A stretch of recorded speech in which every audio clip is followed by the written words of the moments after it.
Welcome to the class, dear students. Today we'll be dealing with the topic of challenges in international business. This is the last topic of Unit 1 for this subject. Till now, we have understood what is international business, what is the nature of international business. We have also understood the significance of international business. We have also understood drivers of international business, players in international business. Now, MNCs, we have read about MNCs, TNCs, international corporation, what is the difference between them. Now, we have also understood about home country and host country, how the coming of MNCs into the host country benefits host country, and how does it benefit home country, what are the advantages and disadvantages for both home as well as host country. We have also understood in deep about the topic of globalization, the historical development and of globalization, whether there was globalization in around 5,000 years or not, what was the nature at that time. We, before coming to today's topic, we have also covered the strategies in globalization. So almost we have covered basics of international business, and by now you must have understood the importance of international business. Therefore, and also how in historical sense also through globalization, international business has always took place. It's not a new phenomena, right? But after understanding that how important is international business, we are also conversant with this fact that it is not an easy job to conduct international business. There are many challenges, right? So one by one, we'll try to see what kind of different challenges the corporations face, the government face when they are actually conducting the international business globally. So coming to the topic of challenges of international business, let me share with you the slides. Right. So I hope now everybody will be able to see the slides. So I have enumerated almost 11 different challenges that corporations or governments face when they are actually conducting international business. And one by one, we'll understand what are these challenges and what are the issues involved in these challenges, right? So first is foreign laws and regulation. Second is international company structure. Third is international accounting. Fourth challenge which I have written down is cost calculation and global pricing strategy, universal payment methods, currency rates, choosing the right global shipment method, communication difficulties and cultural differences, political risks, supply chain complexity and risk of labor exploitation, and of course, the worldwide environmental issues, right? So let's come to the first challenge, which is foreign laws and regulations. You see, whenever a company goes abroad and tries to conduct some business, it has to follow the law of that land, wherever it has gone to conduct the business. तो हर country के अपने laws होते हैं, कुछ economic laws होते हैं, कुछ वहाँ के सोसाइटी के हिसाब से लॉज फ्रेम किए गए होते हैं, और उसी फ्रेमवर्क में सारी कंपनीज को बिजनेस कंडक्ट करना होता है. जैसे फॉर एग्जांपल, अगर हम लोग जो है चाइना की बात करते हैं, तो इनिशियल डेज में अगर कोई फॉरेन कंपनी चाइना में जाती थी, या even for that matter India में अगर कोई फॉरेन कंपनी इंडिया में आती थी या चाइना में जाती थी, स्पेशली डेवलपिंग कंट्रीज में, तो वहाँ पे एक रूल जनरली जो है गवर्नमेंट लगाती थी कि कोई भी फॉरेन एमएनसी जब उनकी कंट्री में आएगी तो वो स्टैंड अलोन या अपने आप अपना बिजनेस नहीं करेगी, वो किसी लोकल कंपनी के साथ कोलैबोरेट करेगी और फिर वो अपना बिजनेस वहाँ पे कंडक्ट कर सकती है. उसके पीछे बहुत सारे रीजंस होते थे. उसमें से एक प्राइमरी रीजन ये होता था कि लोकल कंपनी भी इंटरनेशनल या फॉरेन कंपनी या एमएनसी की टेक्नोलॉजी को देखेगी, समझेगी, सीखेगी और उससे उसके लोकल कॉम्पिटेंसी भी इंक्रीज होगी। तो हर कंट्री के अपने लॉज होते हैं और जब बाहर की कंपनीज जो है उस कंट्री में जाती है बिजनेस करने के लिए, तो वहाँ के लॉज को वहाँ के लॉज को, लोकल लॉज की उस कंपनी को बहुत अच्छे से समझ होनी चाहिए, तभी जो है वो उस कंट्री में बिजनेस कर सकती है। और अगर इन केस लॉज की समझ नहीं है या समझ होने के बाद भी जो है उन लॉज का जो है आप सही से उन लॉज को आप सही से फॉलो नहीं कर रहे हैं, वो कंपनी फॉलो नहीं कर रही है, तो फिर जो है वो एक बहुत बड़ा चैलेंज होता है और उसमें आप कई बार जो है कंपनीज को केसेस भी फेस करने पड़ सकते हैं, लीगल केसेस फेस करने पड़ सकते हैं। तो from tax laws to cultural laws to legal aspects के बारे में हमको बहुत अच्छे से नॉलेज होनी चाहिए। तो बाकायदा जो जो कंपनीज की लीगल टीम होती है वो उन लॉज को पढ़ती है और उन लॉज के हिसाब से जो है उस कंट्री में बिजनेस कंडक्ट किया जाता है। तो from tax implication through to trading laws, navigating legal requirement is a central function for any successful international business. Eligibility to trade is a significant consideration, as are potential tariffs and the legal costs associated with entering new market. तो इसका मतलब ये होता है कि आप उस country में कितना टैक्स पे करेंगे, क्या वहाँ रिट्रोस्पेक्टिव टैक्स का भी जो है कोई क्लॉज है। रिट्रोस्पेक्टिव टैक्स का जैसे फॉर एग्जांपल वोडाफोन जो है 2000, जैसे मान लीजिए एक एग्जांपल आपको, बहुत ही रीसेंट एग्जांपल आपको देने की कोशिश करता हूँ। वोडाफोन जो है इंडिया में एंटर करती है। वोडाफोन यूके की कंपनी है और वो इंडिया में बिजनेस करने के लिए आती है और गवर्नमेंट ऑफ इंडिया इन 2014 और समथिंग इसके आसपास जो है एक रिट्रोस्पेक्टिव टैक्स लगाती है। रिट्रोस्पेक्टिव मतलब कि जिस टाइम से जो वोडाफोन जो है कंट्री में आती है उस टाइम से उसको वो टैक्स पे करना होगा, ठीक है। तो ये अगर जो है गवर्नमेंट ऑफ इंडिया ये टैक्स लॉ बनाती है तो वोडाफोन अगर जो है इस लॉ को जो है फॉलो नहीं करता है तो जो है गवर्नमेंट ऑफ इंडिया जो है रिट्रोस्पेक्ट केस जो है वोडाफोन पे लीगल केस कर सकती है और उससे वो tax through court of law, जो कोर्ट है उसके थ्रू जो है वो इम्प्लीमेंट करवा सकती है और उससे टैक्स ले सकती है। तो इस तरीके के जो है बहुत सारे लॉज होते हैं, चाहे वो टैक्स के रिगार्डिंग हो, चाहे ट्रेडिंग के रिगार्डिंग हो, चाहे मैन्युफैक्चरिंग के रिगार्डिंग हो, चाहे सर्विस प्रोवाइडिंग के रिगार्डिंग हो। तो इस तरह के जो भी लॉज होते हैं उस कंट्री के उसको बहुत अच्छे से समझना होता है और उसके अकॉर्डिंग जो है ये काम करना होता है। तो फॉरेन लॉज और रेगुलेशंस की समझ बहुत ही प्राइमरी चैलेंज होता है जो हर इंटरनेशनल बिजनेस फॉलो करता है, जो उसको जो है वो फेस करना पड़ता है, सॉरी, ठीक है। तो वो जो है foreign laws and regulations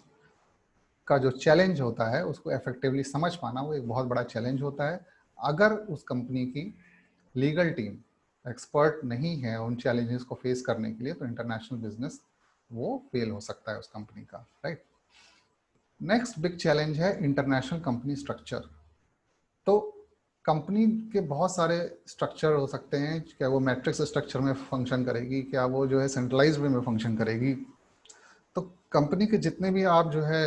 organisational design हो सकता है, किस टाइप का स्ट्रक्चर जो है वहाँ फॉलो हो सकता है। तो वो सेंट्रली उसका हेडक्वार्टर जो है उसके होम कंट्री में होगा कि डिसीजन मेकिंग पावर जो है होस्ट कंट्री में दी जाएगी। तो इस तरह के जो बहुत जो कॉम्प्लेक्स डिसीजंस होते हैं वो लॉन्ग टर्म डिसीजंस होते हैं, वो शॉर्ट टर्म डिसीजन नहीं होते हैं। तो कंपनी अपने स्ट्रेटजिक ऑब्जेक्टिव्स या स्ट्रेटजिक गोल्स को देखते हुए जो है उनको उन सारे इंटरनेशनल कंपनी स्ट्रक्चर के बारे में भी डिसीजन लेता है। अगर जो है इन केस कंपनी के जो है लॉन्ग टर्म गोल्स के हिसाब से जो है कंपनी का स्ट्रक्चर फॉर्म नहीं किया गया है तो कंपनी के जो है ऑर्गेनाइजेशन स्ट्रक्चर में बहुत मेजर प्रॉब्लम हो सकती है। इंफॉर्मेशन ट्रांसफर में बहुत इंफॉर्मेशन जो है फ्रॉम टॉप टू बॉटम रंग ऑफ द लैडर जो है ट्रांसफ़र होने में बहुत टाइम लग सकता है और डिले हो सकता है और उसकी वजह से जो है कंपनी के प्रोडक्ट डिलीवरी में भी जो है प्रॉब्लम्स हो सकती हैं। और जब तक जो है क्लैरिटी नहीं होगी ऑर्गेनाइजेशन स्ट्रक्चर के बारे में कि कौन किसको रिपोर्टिंग करेगा और कौन डिसीजन मेकिंग होगा, फाइनल अथॉरिटी किसकी होगी, होम कंट्री में होगी कि होस्ट कंट्री में होगी, तो अगर इस तरह के डिसीजंस क्लियर नहीं हैं और जो है जिस कंट्री में बिजनेस करने गए हैं, जिस कंट्री में जो है बिजनेस करने जो है कंपनी गई है, वहाँ के रूल्स एंड लॉज के हिसाब से जो है कंपनी का ऑर्गेनाइजेशन स्ट्रक्चर नहीं फॉर्म किया गया है, तो फिर जो है वो बहुत ही मेजर प्रॉब्लम जो है इंटरनेशनल बिजनेस के लिए, उस कंपनी के लिए पर्टिकुलरली हो जाता है। नेक्स्ट जो मेजर चैलेंज है वो है इंटरनेशनल अकाउंटिंग का। तो अकाउंटिंग सिस्टम जो है आपको पता होगा कि basically balance of payment, sorry, balance sheet preparation वगैरह जो है हमारे अकाउंटिंग से जो है हमको तैयार करनी होती है। वो हमारे प्रॉफिट एंड लॉस के बारे में भी जो है हम लोग जो है अकाउंटिंग मेथड से जो है करेक्टली डिसाइड कर सकते हैं। टैक्स कितना देना है, profit before tax, profit after tax, ये सब जितनी भी चीज़ें होती हैं वो हमारे अकाउंटिंग मेथड से जो है हम लोग कैलकुलेट करते हैं। तो अकाउंटिंग स्ट्रेटजी जो है is a key to maximise revenue and the location where your business is registered can impact your tax liability. Mitigating the risk of multi-layer of taxation makes good business sense for any organization trading abroad. Being aware of tax treaties between countries where your business is trading will help to ensure you are not paying double taxes unnecessarily. तो taxes जो हमारे accounting department के लोग होते हैं उनको exactly जो है इंटरनेशनल अकाउंट, जिस भी कंट्री में आप बिजनेस कर रहे हैं कि कहाँ पे आपने कंपनी को रजिस्टर कर रखा है, उस कंपनी जहाँ पे आपने रजिस्टर कर रखा है वहाँ पे टैक्सेस के क्या लॉज हैं, क्या आपको जो है ज़्यादा टैक्स तो नहीं देना है, क्या कंपनी रजिस्टर करने के लिए या प्रॉफिट जितना जो है कंपनी अर्न करती है उसका कितना पोर्शन टैक्स में चला जाएगा, प्रॉफिट आफ्टर टैक्स जो होगा आपके पास कितना आएगा, ये सारी चीज़ें जो है अगर जहाँ पे आप कंपनी रजिस्टर करते हैं वहाँ के हिसाब से जो डिसाइड होती है। और अगर ये जो चैलेंज है आपको, ये एक मेजर चैलेंज है अपने प्रॉफिट को मैक्सिमाइज करने के लिए, तो कोई देखिए बहुत बार ऐसा होता है कि कंपनीज जो है, कंपनीज के ओनर किसी और कंट्री के होते हैं मगर वो रजिस्टर अपनी कंपनी को किसी और कंट्री में करते हैं। जैसे फॉर एग्जांपल बहुत सी ऐसी कंपनीज हैं जिन्होंने जो है, जो इंडियन बॉर्न सीईओज और ओनर्स हैं उसके, मगर उन्होंने अपनी कंपनी को सिंगापुर या दूसरी टैक्स हेवन कंट्रीज में रजिस्टर कर रखा है। टैक्स हेवन का मतलब सिर्फ गलत ही नहीं होता है, टैक्स हेवन से यहाँ पे मतलब है कि जिन कंट्रीज में जो है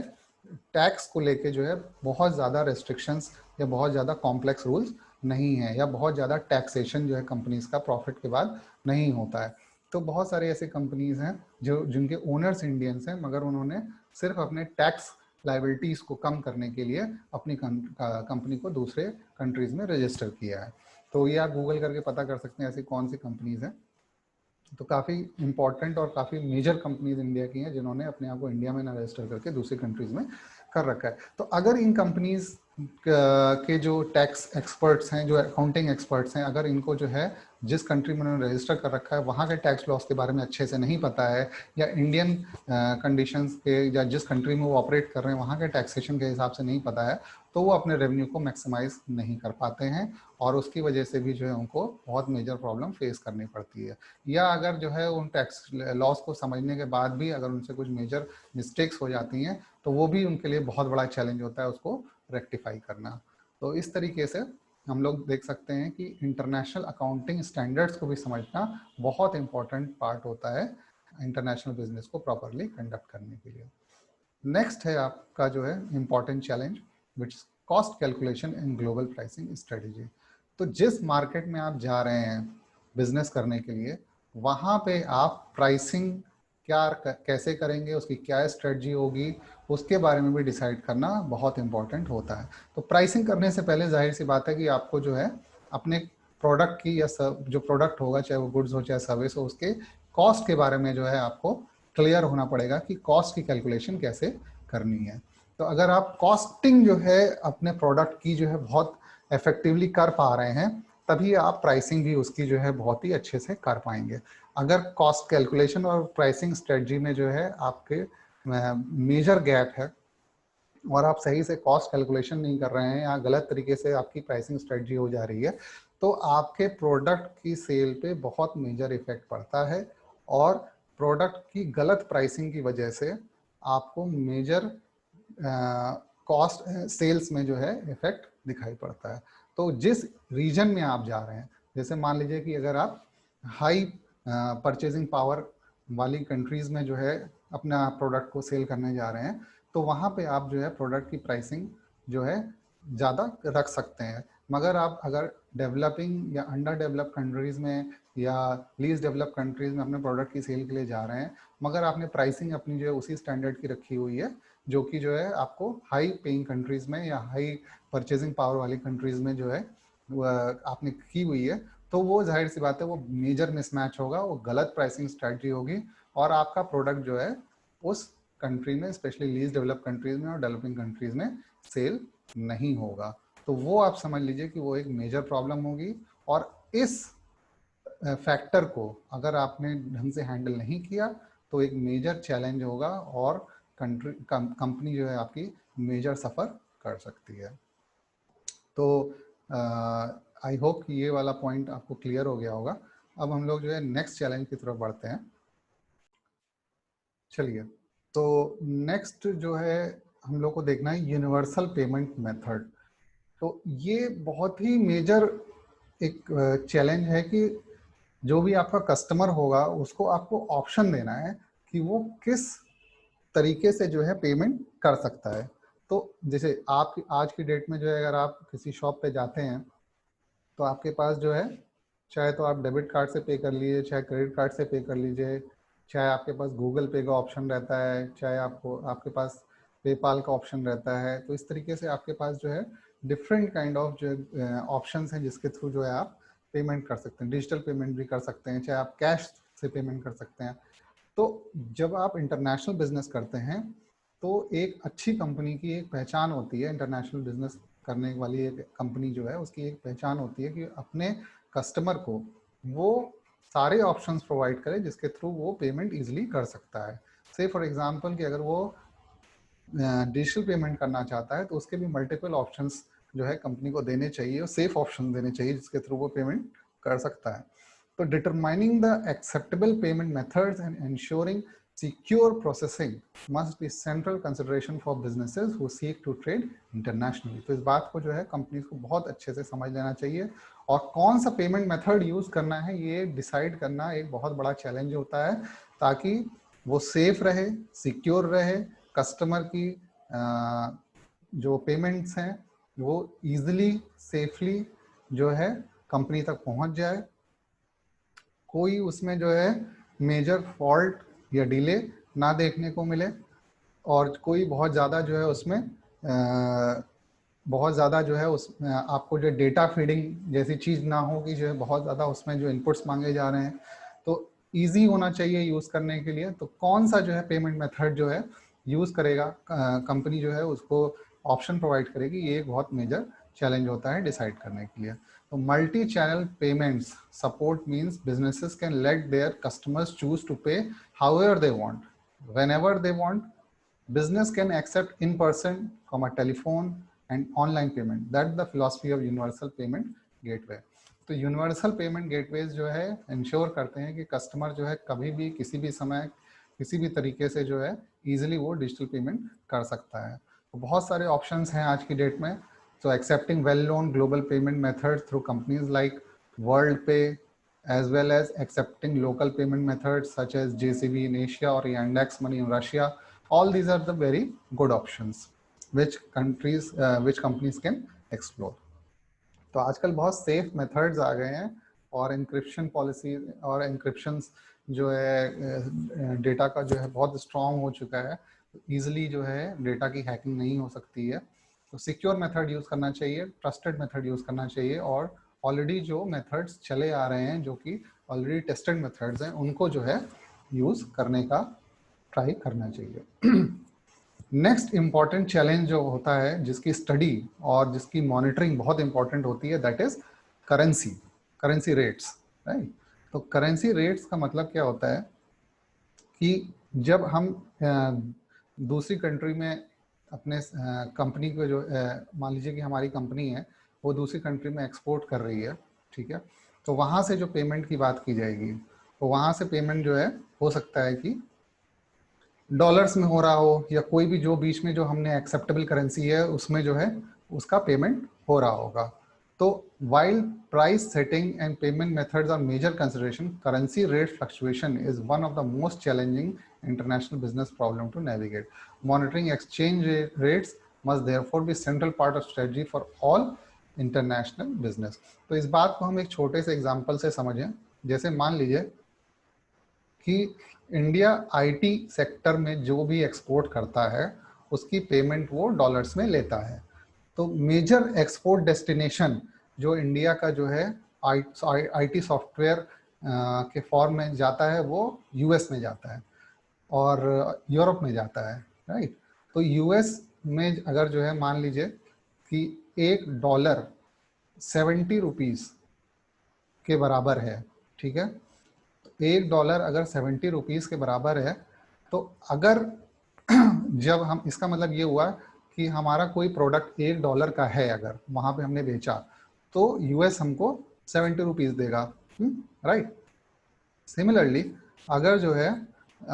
यूरोप में हम देखते हैं कि मेजर हमारा जो प्रोडक्ट है वो यूरोप में अगर जाता है तो वहाँ पे जो है हमारा 1 पाउंड, ठीक है, 1 पाउंड अगर समझ लीजिए 80 रुपीज़ के बराबर है, तो अगर हम प्रोडक्ट वहाँ पे 1 पाउंड में बेचते हैं, ठीक है, तो 1 पाउंड में बेचते हैं तो हमको 80 रुपीज़ मिलता है। सेम प्रोडक्ट अगर हम यूएस में सेल करते हैं और $1 में तो हमको 70 रुपीज़ मिलता है, और अगर हम यूरोप में सेल करते हैं 1 पाउंड में तो हमको 80 रुपीज़ मिलता है, ठीक है। तो कंपनी को जो है क्यों रेट फ्लक्चुएशंस के बारे में पता होना चाहिए और उसको मॉनिटर करते रहना चाहिए, क्योंकि मान लीजिए हिस्टोरिकल पैटर्न और करंट पैटर्न को स्टडी करते हुए, जो कि जनरली हम लोग फॉरेक्स मार्केट में स्टडी करते हैं, तो हम लोग देखते हैं कि आज की डेट में प्राइस जो है 70 रुपीज़ चल रहा है $1 का, और वही एक प्रिडिक्शन है कि कल किसी न्यूज़ की वजह से वही डॉलर का रेट 74 या 75 रुपीज़ हो जाएगा, ठीक है। तो इसका मतलब है कि अगर हम आज एक्सपोर्ट करने की बजाय 2 दिन बाद एक्सपोर्ट करते हैं तो उसी गुड का, उसी सेम प्रोडक्ट का प्राइस हमको जो है 70 ना मिलकर 75 मिलेगा, यानी कि हमको ₹5 का जो है फायदा 2 दिन बाद 3 दिन बाद एक्सपोर्ट करने से हो जाएगा, ठीक है। तो ये जो मॉनिटरिंग हम कर रहे हैं, बार बार जो हम देख रहे हैं कि जो है डॉलर का और रुपीस का प्राइस जो है कैसे फ्लक्चुएट कर रहा है। मान लीजिए इंटरनेशनल ऑयल प्राइसेस का जो है कोई फैक्टर जो है प्ले कर रहा है और उसकी वजह से जो है करेंसी रेट्स में चेंज आ रहा है, तो अगर हम 2 दिन बाद उसको एक्सपोर्ट करें तो हो सकता है कि जो है हमको जो है ज़्यादा जो है हमको प्रॉफिट एक्सपोर्ट में हो जाएगा, ठीक है। तो देखिए मैं यहाँ पे ये डिस्कस नहीं कर रहा हूँ आपसे कि जो है रुपीस का जो है डॉलर के अगेंस्ट में गिरना अच्छा है कि खराब है, एक्सपोर्ट वो टॉपिक अलग है। और यहाँ पे बस मैं आपको ये समझा देना चाहता हूँ कि एक्सपोर्ट ओरिएंटेड जो भी कंट्रीज होती हैं उनके लिए जो है अगर रुपीस फॉल करता है, यानी डॉलर के अगेंस्ट में रुपी फॉल करता है, यानी 75 से 80 हो जाता है या 60 से 70 हो जाता है, तो उनके लिए फायदे की चीज़ होती है। क्यों? क्योंकि वो एक्सपोर्ट ओरिएंटेड है, और जब वो एक्सपोर्ट करेंगी तो जब रुपी फॉल होता है तो $1 अगर उनको पेमेंट होता है तो $1 के बदले में उनको ज़्यादा रुपीज़ मिलते हैं, राइट। तो हम लोग को ये समझना चाहिए कि एक्सपोर्ट ओरिएंटेड कंट्रीज़ के लिए जो है बहुत ज़रूरी होता है कि इस बात को ये स्टडी करें कि करेंसी रेट्स जो है किस तरीके से फ्लक्चुएट कर रहे हैं, ठीक। इंपोर्ट ओरिएंटेड कंट्रीज़ के लिए भी ये बहुत फ़ायदे की चीज़ होती है इसको मॉनिटर करना, क्योंकि अगर जो है रुपीज़ डॉलर के अगेंस्ट में स्ट्रांग हो रहा होता है, ठीक है, या कोई ऐसा फैक्टर जो है मान लीजिए कि हो सकता है जिसकी वजह से डॉलर रुपी जो है डॉलर के अगेंस्ट में मजबूत हो रहा होता है या जो है स्ट्रांग हो रहा होता है, यानी कि 70 से 65 या 65 से 60 हो रहा होता है, तो जो है इंपोर्ट ओरिएंटेड कंट्रीज को थोड़ा वेट करना चाहिए और वो आज की बजाय 2 दिन बाद सामान को इंपोर्ट करें, अपने रॉ मटेरियल को इंपोर्ट करें या गुड को इंपोर्ट करें, तो उनको सस्ते में वही सामान बाहर से मिल जाएगा।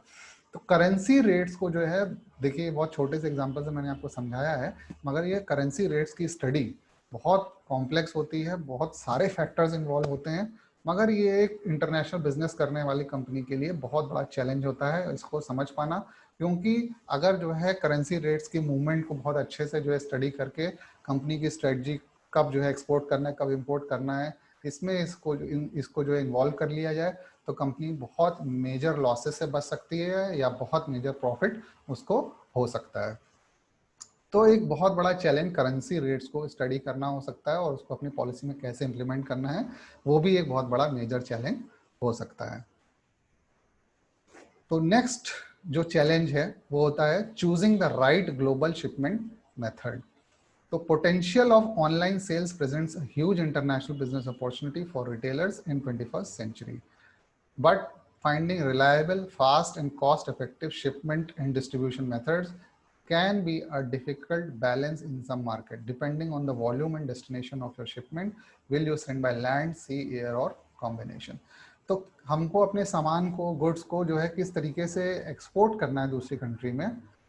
वो एक बहुत मेजर डिसीजन होता है. तो मैंने आपको जो है जब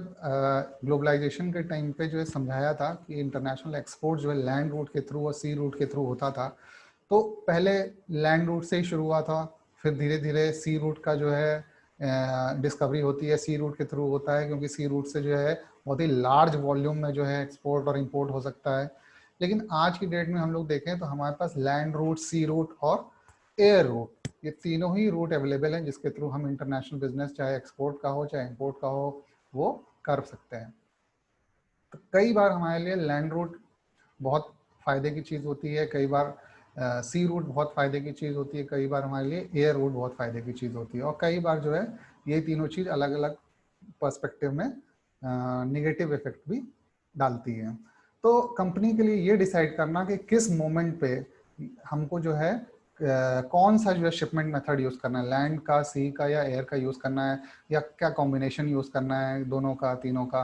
कि कुछ पोर्शन हमको लैंड के थ्रू भेज देना है, कुछ पोर्शन हमको जो है सी के थ्रू भेज देना है, कुछ पोर्शन हमको एयर के थ्रू भेज देना है. तो इस तरीके की चीज़ें जो होती हैं वो बहुत इंपॉर्टेंट होती हैं.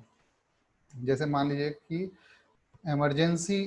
केसेस अगर कुछ हैं, ठीक है, इमरजेंसी के केस में हमको वैक्सीन जो है दूसरी कंट्री में एक्सपोर्ट करनी है, तो फिर ऑब्वियस सी बात है आप शिप के थ्रू जो है उसको नहीं करना पसंद करेंगे. आप जहाँ भी एक्सपोर्ट कर रहे हैं वहाँ पे आप एयर रूट के थ्रू उसको एक्सपोर्ट करने का सोचेंगे. तो इस तरीके से जो है अलग अलग कंडीशंस में अलग अलग शिपमेंट मेथड जो है कंपनी चूज करती हैं, right. Next is communication difficulties and cultural difference. ये बहुत ही मेजर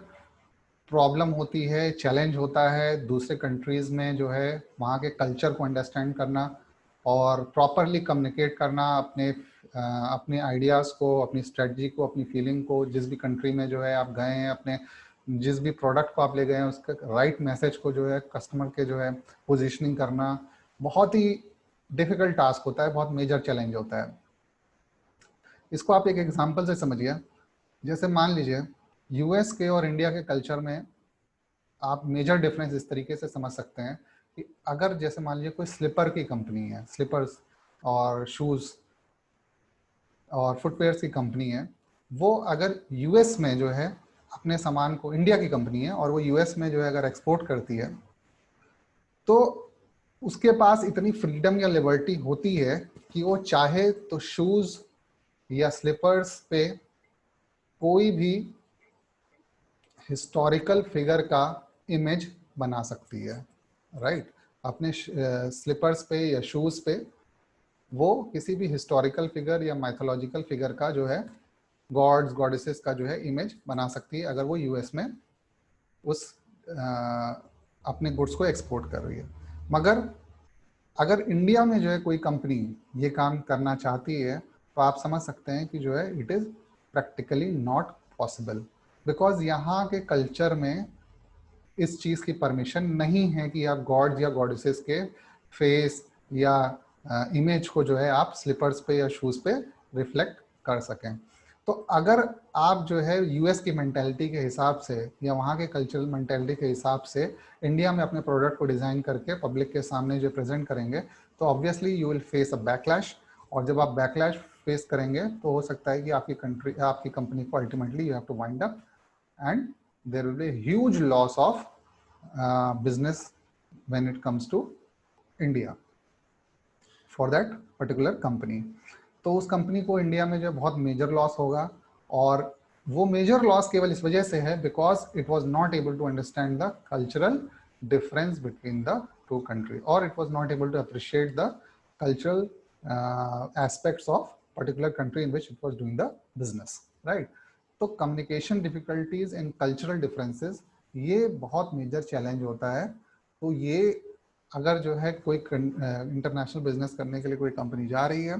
तो उसको इन सारे बातों का भी बहुत स्ट्रांगली जो है अपने स्ट्रेटजी में, अपने पॉलिसीज में इसको इनकॉर्पोरेट करना चाहिए। इसका एक और एग्जांपल है, जैसे मैकडी है, तो मैकडी यूएस कंपनी है और जब वो इंडिया में आती है तो जाहिर सी बात है वो बीफ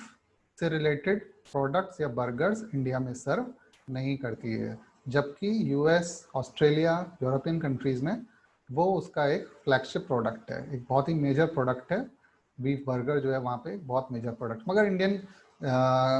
कंडीशंस को या इंडियन कल्चर को जो है वो अप्रिशिएट करते हुए, उसके रिस्पेक्ट करते हुए, उसकी सेंसिबिलिटीज़ को समझते हुए मैकडी ने यहाँ सक्सेसफुली जो है उस प्रोडक्ट को कभी भी जो है knowingly लॉन्च नहीं किया, और that is the reason why it was able to conduct their business very successfully in India. चलिए, नेक्स्ट इंपॉर्टेंट चैलेंज है वो पॉलिटिकल रिस्क है। तो पॉलिटिकल रिस्क का असेसमेंट करना before start of the business और even when the business is started in due course also, from time to time political risk को जो असेस करना वो बहुत ही मेजर चैलेंज होता है इंटरनेशनल बिजनेस करने वाली कंपनीज के लिए। N obvious risk for international business is political uncertainty and instability. Countries in emerging markets that may offer considerable opportunities for expanding global business may also pose challenge which more established markets do not. Before considering expansion into a new or unknown market, a risk assessment of political and economic landscape is critical. तो इस बात को हम बहुत अच्छे से इस तरीके से समझ सकते हैं कि जो कंट्रीज स्पेशली इमर्जिंग कंट्रीज होती हैं और वहाँ पे बिजनेस करने के बहुत सारी अपॉर्चुनिटी होती है, मगर जनरली ये भी देखा गया है कि वहाँ पे जो पॉलिटी होती है, पॉलिटी वहाँ की काफ़ी अनस्टेबल होती है। स्पेशली अगर आप जो है south, specially if you take the example of African countries, Kenya का एग्जांपल भी आप ले सकते हैं, इजिप्ट का एग्जांपल भी ले सकते हैं, तो वहाँ पे जनरली देखने को ये मिलता है कि वहाँ पे अपॉर्चुनिटीज़ ऑफ बिजनेस तो बहुत होती हैं, मगर वहाँ पे जो पॉलिटी है, वहाँ की जो पॉलिटिकल स्ट्रक्चर है या इकोनॉमिक स्ट्रक्चर है, वो जो है बहुत स्टेबल नहीं होता है। यानी कि वहाँ पे अक्सर जो है गवर्नमेंट चेंज होती रहती हैं, इलेक्टेड गवर्नमेंट्स भी जो है थ्रू मिलिट्री कू और थ्रू अदर रीजंस वहाँ पे हटा दी जाती है, और इसकी वजह से क्या होता है कि जो भी इकोनॉमिक पॉलिसीज भी फ्रेम की गई होती हैं वो भी जो है नेक्स्ट गवर्नमेंट जो आती है उसको स्क्रैप कर देती है, पुरानी गवर्नमेंट्स की पॉलिसीज को, और नई पॉलिसीज लेके आती है। तो ये बिजनेस करने वाले लोगों के लिए जो है बहुत मेजर हर्डल होता है बिजनेस को सक्सेसफुली कंडक्ट करने के लिए। तो जो इंटरनेशनल बिजनेस करने कोई कंपनी जाती है दूसरे कंट्री में जो अपने बिजनेस को सेटअप करती है, तो वो जनरली ये चाहती है कि जो भी रूल्स जो है बने हुए हैं इकोनॉमी को बिजनेस को कंडक्ट करने के लिए वो स्टेबल रहें, वो बार बार जल्दी जल्दी ना बदले जाएं, चाहे वो टैक्स से रिलेटेड हो, चाहे वो एक्सपोर्ट इंपोर्ट से रिलेटेड हो, चाहे मैन्युफैक्चरिंग से रिलेटेड हो, चाहे एनवायरमेंटल इश्यूज को लेकर रिलेटेड हो, वो बार बार फ्रिक्वेंटली ना चेंज किया जाए, क्योंकि बार बार जब रूल्स चेंज होते रहते हैं तो फिर कंपनीज को जो है एडजस्ट करने में बहुत प्रॉब्लम होती है। वो अपने रियल फोकस जो उसका होता है manufacturing and production of goods और सप्लाई ऑफ गुड्स और कस्टमर को राइट सर्विस देना, उससे उसका दिमाग जो है थोड़ा हटता है, और अननेसेसरी इश्यूज जो होते हैं वो जो बार बार पॉलिसीज चेंज होने की वजह से जो क्रिएट होते हैं उसमें उसकी एनर्जी और स्ट्रेंथ और रिसोर्स लगती है। तो पॉलिटिक, और दूसरी बात ये होती है कि जिस कंट्री में जो है इलेक्टेड गवर्नमेंट्स फुल टर्म नहीं कर पाती, जैसे 5 साल के लिए गवर्नमेंट इलेक्ट हुई मगर पता चला कि एक ही साल में गवर्नमेंट गिरा दी गई और दूसरी तीसरी 5 साल में 3 गवर्नमेंट्स बन रही हैं, जिसका एग्जांपल जो है इंडिया में पर्टिकुलरली जो है 1995 से लेकर 1994 से लेकर 1999 तक देखा गया था। तो वो बहुत मेजर हर्डल होता है किसी भी जो है